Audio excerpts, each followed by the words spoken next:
우리나라에 숨겨진 보물 창고가 있다. 불황 속에서도 보물 사냥꾼이 모인다는 그곳. 바로 경매장. 경매가 복잡하다고 생각하는가? 알고 보면 전혀 어렵지 않다는데 잘만 알면 돈이 되는 경매의 세계. 황금 나침반에서 함께 알아보자. Like and Joy. 아는 만큼 보이는 경매의 세계. 차들이 빼곡하게 들어찬 이곳. 온갖 종류의 차들이 모인 걸 보니 혹시 주차장인가? 차 사러 왔습니다. 차 구매하러 왔습니다. 이곳의 정체는 중고차 경매장. 판매자와 구매자를 연결하는 것이 특징이라는데 그렇다면 중고차 경매는 어떻게 진행될까? 마침 경매장으로 차 한 대가 들어오고 여기 어떻게 오셨어요? 차 팔러 왔습니다. 저도 알아보니까 차를 좋은 가격에 일반 매매되는 가격보다 좀 좋다고 해가지고 찾아왔습니다. 경매로 가격이 결정되기 때문에 보다 높은 가격에 차를 팔 수 있다는데 이때 소정의 수수료만 지급하면 출품이 가능하다고. 제가 평소 애지중지 하던 차고 하니까요. 좋은 가격에 좋은 분한테 거래됐으면 좋겠습니다. 출품된 차는 입고되자마자 바로 평가에 들어간다. 전문 차량 평가사가 직접 차량의 성능과 외관을 꼼꼼하게 따진다고. 이제 차량 정보를 여기다 기록을 함으로써 검사표를 출력하기 위해서 이용하고 있습니다. 총 10등급으로 분류하는데 3점 미만을 받게 되면 사고차로 평가한다. 이런 경우 가격은 대폭 하락한다. 특히 검사 과정이 15분 안에 끝나야 하기 때문에 전문가의 눈썰미가 매서울 수밖에 없다. 하체 이런 부식 같은 거, 부식 같은 것도 확인을 하고요. 이 차량은 이 안에 사이드 스텝 쪽에 부식이 약간 진행이 돼갖고서 하체가 부식되었다 이렇게 기록을 합니다. 이렇게 성능 검사가 끝나고 나면 판매자의 희망가도 변동되기 마련. 고객님 차량하고 컨디션이 비슷한 차량 낙찰가가 의뢰하신 금액보다 좀 낮게 책정이 되어 있어요. 결국 차량 상태에 걸맞은 액수로 희망가를 고쳐 넣는다. 전문가가 평가를 해서 정확하게 진단을 내린 거니까 저도 일단은 결과를 지켜봐야겠죠. 이렇게 출품된 중고차들은 경매하는 날 오전까지 주차장에 전시된다. 이때 구매자들은 관심 있는 차들을 직접 점검할 수가 있다. 경매 참여는 순수 저희는 매매 사항을 하시는 사업자를 가지고 계신 분들만 회원가입을 할 수가 있고요. 그 해당 차량을 많은 분들이 보시기 때문에 경쟁 입찰률로 인해서 적게는 50만 원에서 많게는 100만 원 이상 더 이익을 보시는 경우도 생깁니다. 매주 200여 명의 회원들이 찾아와 차를 따져본다는데 사고 유무라든지 그런 거는 다 보고 오는 거기 때문에 외관적으로 보고요. 시동 걸어갖고 엔진 상태 보고 그걸 중점적으로 다 보죠. 오후 1시. 드디어 중고차 경매 시작 시간이 다가왔다. 보통 경매 회장에 설치된 응찰기를 통해 차량을 낙찰받는데 응찰가를 한 번씩 누를 때마다 5만 원씩 가격이 올라간다. 이 중에 최종적으로 가장 높은 금액을 누른 사람이 차량을 낙찰받게 된다. 이렇게 경매 목록에 오르는 중고차 수만 월 평균 3,000대 정도라고. 차를 낙찰받으면 3일 내에 대금을 정산해야 한다. 오늘 몇 대나 낙찰받으셨어요? 2대 낙찰받았어요. 한 대는 경매에 붙어가지고 조금 욕심부리다가 좀 더 많이 떴고요. 한 대는 생각했는 것만큼 낙찰받아가지고 둘이 쌤쌤이하면 딱 맞을 것 같아요. 많이는 못했지만 그래도 낙찰받은 차들은 잘 낙찰받은 것 같습니다. 마지막으로 낙찰 확인서를 받고 낙찰받은 차를 가지고 가거나 탁송을 신청하면 중고차 경매는 마무리된다. 출품 대비 낙찰률은 한 50%가 좀 넘었고요. 그래도 예상했던 것보다 비수기인데도 불구하고 50% 이상 됐다는 거는 시장 상황이 좀 살아나고 있는 거 아닌가라고 감히 좀 짐작을 해보고요. 예상했던 것보다는 결과는 좋았습니다. 최근 미술품 경매 시장이 활짝 기지개를 켜고 있다. 이렇게 사람들의 관심을 한몸에 받게 된 이유는 무엇일까? 바로 전두환 전 대통령 일가의 압류 미술품이 경매에 올랐기 때문. 총 4번에 걸쳐 600여 점의 미술품이 경매되는데 이번 경매에선 163점이 출품됐다. 그 중에서도 단연 사람들의 관심을 끈 작품이 있었으니 바로 전두환 전 대통령의 차남인 전재용 씨의 그림. 보통 신진 작가의 경우에는 100호 기준으로 100만 원 정도의 출품 시작가를 보이는데요. 전재용 씨가 전직 화가가 아닌 상황이기 때문에 그 가격보다는 좀 더 소비자들이 쉽게 다가갈 수 있는 금액 10만 원, 30만 원, 50만 원대로 가격을 형성해놨습니다. 그 밖에 우리나라를 대표하는 화가들의 작품도 눈길을 끌었다. 추정가는 4천만 원에 형성이 되어 있고요. 아무래도 특별 경매이기 때문에 소비자분들이 좀 더 응찰을 많이 들어오시지 않을까 생각을 하고 있습니다. 경매장은 시작 전부터 구매자들과 취재진들의 열기로 후끈 달아오르고 20만 원부터 5만 원씩 올라옵니다. 20만 원 들어있습니다. 드디어 특별 경매가 시작됐다. 28만 원 받겠습니다. 60만 원. 여기저기 작품을 낙찰받기 위한 손길이 이어지고 문제금액은 120만 원 최고. 120만 원 낙찰입니다. 한 작품의 경매 시간은 2분을 넘기지 않기 때문에 미리 구매할 작품이 경매에 나온 순간 누구보다 재빠르게 낚아채야만 한다. 130만 원 낙찰입니다. 60번 고객님께 130만 원 낙찰. 과연 오늘 특별 경매의 결과는 어땠을까? 그래도 처음 경매 시작하시는 분들, 미술품을 수집하시는 분들이 그래도 많이 참여하셨다고 생각하고요. 중저가 작품들이 여러분들한테 많은 호응을 얻었다는 거에서 의의를 찾고 있습니다. 이곳은 다양한 사건 사고를 재판하는 법원. 이곳을 찾은 이유는 법원 경매 때마다 항상 나타나는 사람이 있기 때문이다. 바로 안정일 씨.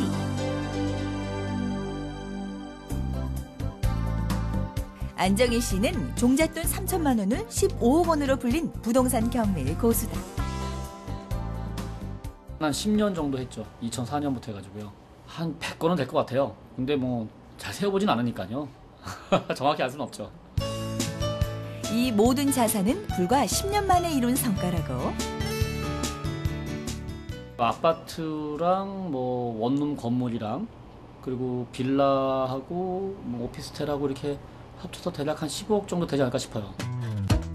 현재는 부동산 경매 초보를 위한 강사로도 활동하고 있다. 오늘 함께 배워볼 내용은 경매 물건 분석법. 달인은 말한다. 먼저 지도와 리스트를 보면서 지역을 제대로 분석하라고. 그 다음 경매 매물을 자세히 분석해야 한다. 땅이 몇 평이죠? 42평 땅 위에 그랬을 때 얘가 도대체 얼마짜리 거겠냐를 적어합니다. 그랬을 때 각각의 가격을 산출해서 합한다 라고 생각하세요. 그러니까 그렇게 접근하면 조금 이해하기가 쉬워요. 그냥 이걸 통으로 담고 보려면 헷갈려. 경매는 수익을 내는 것도 중요하다. 그래서 경매 입찰가를 미리 계산해 보는 것이 중요하다고. 공부를 하기 위한 게 아니고 좀 이 과정은 실제 투자를 하기 위한 과정이거든요. 그러니까 정확하게 계산을 해봐야죠. 실제 돈이 얼마 들어갈 것이냐, 나중에 수익이 얼마나 날 것이냐, 그걸 정확히 알아야 되기 때문에 일일이 계산하는 겁니다. 마지막으로 직접 발품을 팔아가며 현장 분석에 나선다. 안정일 씨가 그동안 100여 건의 경매를 낙찰받을 수 있었던 이유. 전철에서의 거리, 역세권 여부, 그다음에 버스 정류장 위치, 그리고 여기 주차 공간이랄까 주변의 환경 그런 걸 보는 거죠. 그리고 건물의 노후도 어디 뭐 외관상 특별한 문제는 없는지 뭐 이런 것들도 보고요. 모든 분석을 마치고 이제 실전에 투입할 시간이 다가왔다. 달인과 함께 어렵기만 한 법원 경매를 좀 더 쉽게 접근해보자. 먼저 경매 물건 리스트를 열람한 뒤 입찰 참가 서류를 작성한다. 자기 인적사항이랑 사건 번호랑 보증금, 입찰 금액. 그래서 봉투를 봉하고 그 법대에 가서 이제 제출을 하는 거죠. 경매를 주관하는 집행관이 봉투를 봉하면 서류 접수는 모두 완료.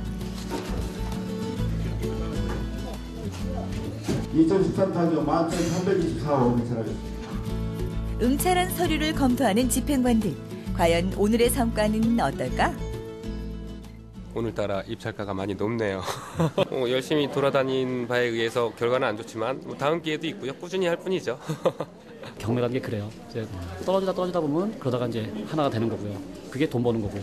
이 경매라는 거를 어떤 뭐 일확천금이나 뭐 한 번에 된다 이런 생각하지 말고요. 꾸준히 하다 보면은 조금씩 번다 이 생각으로 하면 됩니다. 경매는 더 이상 돈 좀 있는 사람들만의 재테크가 아니다. 적은 돈으로 시작해 자신만의 세계를 일궈나갈 수 있는 방법이다. 경매에 관심이 있다면 선입견과 두려움을 가지지 말고 지금부터 시작해보는 건 어떨까? 세상은 넓고 맛있는 것은 많다. 전국 팔도 최고의 별미를 찾아라. 겨울만 되면 생각나는 최고의 맛이 있었으니 바로 대게의 본고장에서 맛보는 영덕대게. 입이 떡 부러지는 크기는 물론이요, 제철 맞아 살이 통통하게 오른 속살까지 상상 그 이상의 맛을 느낄 수 있는 영덕대게를 맛보러 바로 지금 출발! 어우 미스 코리아 팔도 식도락 여행, 맛도 크기도 대물 영덕대게. 짙은 어둠을 헤치고 한참을 달려 도착한 곳은 경상북도 영덕군에 위치한 한 항구. 칠흑 같은 어둠 속에 손전등을 비추며 여기저기 살펴보는 담당 PD. 대체 이 시간에 바다에는 왜 옮겨? 새벽 3시에 지금 배를 타야 되거든요. 근데 아무리 기다려도 안 나오세요. 지금 보시면 새벽 45분. 불안한 담당 PD 직접 선장님을 찾아 나서고, 회장님! 아니 오늘 저기 조업 안 나가세요? 오늘 기상이 나빠갖고 수업이 될지 안 될지 모르겠는데요. 기상이 별로 안 오메나 가는 날이 장날이라더니 이거 영 어째 불안하다. 동해 먼바다에 풍랑특보가 발효 중인 가운데 강한 바람과 함께 물결이 매우 높게 일겠으니 항해하거나 조업하는 선박은 주의하시기 바랍니다. 당분간은 안 되겠네요. 그 잠시 기다려 보고요. 예, 좀 뭐 저 날씨가 밝아지는 거 봐가면서 한번 뭐 바다에 출동 같은 거 한번 해봅시다. 예. 그럼 지금 못 나가요? 예. 지금 좀 쉬십시오. 예. 쉬라고요? 예. 지금은 안 돼요. 서울에서 밤새 달려왔는데 이러다 바다에도 나가지 못하고 그냥 집으로 돌아가는 거 아닌가? 출렁거리는 파도가 참말로 야속하다 야속해. 일어나세요. 새벽에보다 기상이 좀 좋아 보이는데 한번 나가봅시다. 출전해 한번 해봅시다. 몇 시간 후 바다에 나가자는 선장님의 반가운 소식에 비몽사몽 몸을 일으키는 담당 PD. 영덕에 도착한 지 몇 시간 만에 드디어 바다로 출발. 거침없이 파도를 헤치며 먼 바다로 나가는데, 거기는 연안에 나가는 데들은 한 30분이나 20분, 30분 나가고 또 그안에는 또 짬밖에는 또 한 1시간 한 10분이나 이래 나가요. 본격적인 조업을 시작하기 전에 가장 먼저 하는 일은 바로 다음 조업을 위한 금을 내리기. 그런데 언뜻 봐도 그 길이가 어마어마하다. 한 800m. 800m요? 네. 이렇게 해서 얼마나 담가주시는 거예요? 한 일주일 넘어야 돼. 자, 다시 파도를 가르며 본격적인 조업 장소에 도착. 미리 쳐놓았던 부표를 건져 올려 그물을 끌어올리기만 하면 되는데, 그런데 갑자기 배 위에 감도는 심상치 않은 분위기. 말도 없이 계속 줄을 끌어올리시는데, 그러고 보니 아무리 줄을 올려도 당최 그물이 올라오질 않네. 어떻게 된 거예요? 그물을 잘라버렸네. 누가 그물을 잘랐다고요? 네. 정성들여 쳐놓은 2개의 그물이 온데간데 없이 사라져버린 상황. 애타는 마음으로 3번째 그물을 조심스레 끌어올리는데, 아니 근데 이번엔 뭔가 확실히 다른 모습. 그물에 잡혀 올라오는 저것은 혹시 이것이 바로 영덕의 영덕대게입니다. 그러니까 이것이 알만한 사람은 다 안다는 영덕 대표적인 특산품 대게? 고생 끝에 낙이 온다고 했던가? 기나긴 기다림과 시련 끝에 드디어 마주하게 된 영덕 대게. 언제 먹어도 맛이 좋지만은 영덕 대게 참맛을 느끼고 싶다면 지금이 딱이라는데. 한 2월 보름 밥 먹고 그러면 이제 살도 단단하고 야무러지고 맛도 제일 좋은 시기입니다.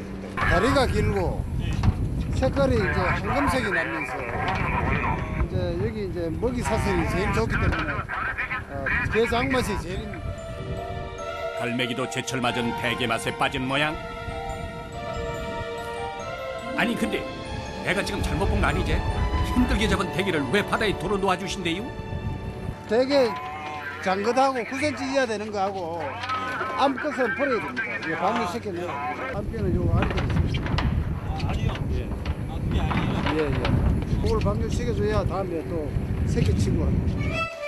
어느덧 배 안을 가득 채운 영덕 대게 정말 많이도 잡았다. 대게 풍년에 보기만 해도 배가 부른데 그래도 역시 이 맛을 안 보고 갈 수는 없는 거 아니겠어요? 갓 잡은 싱싱한 대게를 푸짐하게 넣고 라면을 끓여주니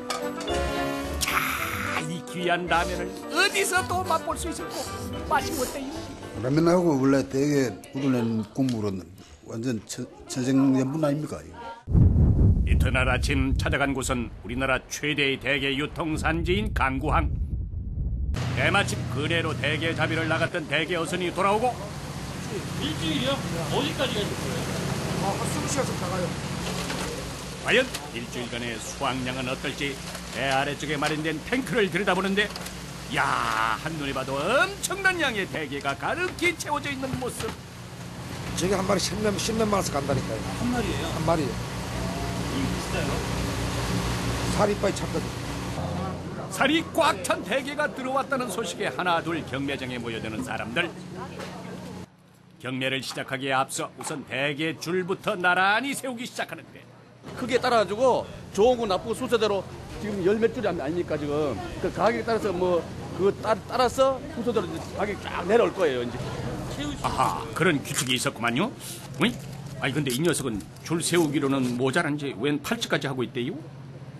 영덕 대게는 상품성이 뛰어난 대게는 저희들이 그 품질 인증 제도가 있어가지고 우리들을 채아가 상품성이 뛰어난 걸 별도로 위판을 하고 그다음에 상품성이 좀 떨어지는 수제는 이렇게 보시다시피 대량으로 입하해가지고 경매를 진행하고 있습니다.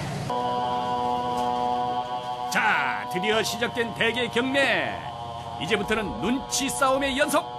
옷으로 가리고 손으로 가리고 신중하지만 신속하게 경매사에게 수신호를 보내는 중매인들. 한 2,300만 원어치 되겠네. 신선함이 생명인 대게는 낙찰과 동시에 이동. 바로 수족관으로 가는 거예요? 예. 아이고 바쁘다 바빠. 저희들 경매 앉는 거니까 제 가게로 가져가는 거죠. 직판장으로. 싱싱한 대게도 낙찰을 받았으니 이제 그 유명하다는 영덕 대게를 제대로 맛볼 차례. 어떤 녀석이 좋을지 수족관을 들여다보는데 아이고 이거 크기도 종류도 너무 다양해서 당최 못 고르겠다. 영덕대게는 박달대게와 일반대게 두 가지로 나뉘어지는데요. 이렇게 예쁘게 분홍색이 선명하고요. 요거는 쪘을 때 살이 꽉 차고 안에 장도 꽉 차 있기 때문에 저희가 요 정도 된 것도 15년 이상을 자랐다고 보거든요. 그러면 크기가 요 정도로 커지면은 최소가 한 30년 이상을 봐야 돼요. 일반 영덕대게는 보셔도 색깔이 좀 많이 하얗습니다. 껍질이 얇기 때문에 간혹 이렇게 누르면은 이게 움푹 들어가기도 해요. 어떻게 박달 대게와 일반 대게의 차이가 눈에 좀 보이십니까? 첫 번째로 맛볼 대게 요리는 대게 요리의 정성인 대게찜. 가장 맛있는 찜을 위해서는 무엇보다 시간이 중요하다는데. 이렇게 살이 좀 좋은 거, 홍게나 혹은 대게 같은 경우가 살이 좋은 경우에는 20분에서 25분을 쪄줘야 되거든요. 껍질이 단단해서 그렇고요. 살이 없는 대게는 한 15분 정도. 실장님, 풀코스입니다. 이번엔 독특한 대게 요리를 구경할 차례. 우선 대게 다리의 껍질을 제거한 후 그대로 얼음물에 살포시 담가주는. 얼음물에 담으십니다. 얼음물에 약 한 10분 정도 담으시면은 대게 살이 꽃이 확 핍니다. 그러면은 도유조품 맛이 그만큼 더 있어집니다. 정말 대게에 꽃이 피었다.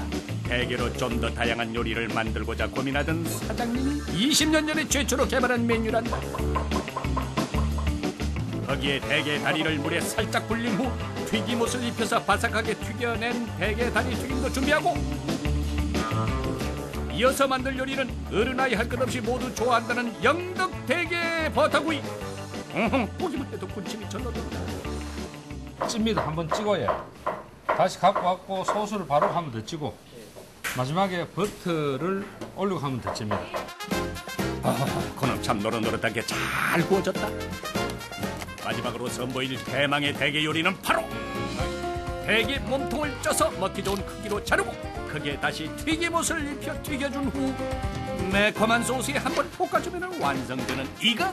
대게살 깐풍기라고 볼 수 있습니다. 이것이 바로 겨울이면 영덕을 들썩들썩하게 만든다는 주인공 대게로 차린 상차림 되시겠다. 이야, 정말 상다리가 휘청하구만. 자, 오래 기다리셨습니다. 영덕의 별미 중에 별미 대게 요리 나갑니다. 와, 형님 이 살 좀 보십시오 이거. 야, 좋다. 자, 먼저 살이 통통하게 오른 대게다리 회부터 입안에 쏙 넣는데, 아이고, 회로 먹는 대게 맛은 또 어떨지 정말 궁금합니다. 대게를 회로 해가지고 이렇게 먹는 건 처음 먹어보는데 입에서 살살 녹습니다. 대게 튀김부터 버터구이에 대게 깐풍기까지. 야, 오늘 이분들 아주 대게 먹으려고 날 제대로 잡으신 모양이다. 아이고, 그렇게 맛있어요? 살이 꽉꽉 차 있고요. 이 안에 씹는 감촉도 부드러우면서 목에 술술 넘어가는데 진짜 맛있습니다. 살이 꽉 찬 제철 영덕대게 드시러 오세요.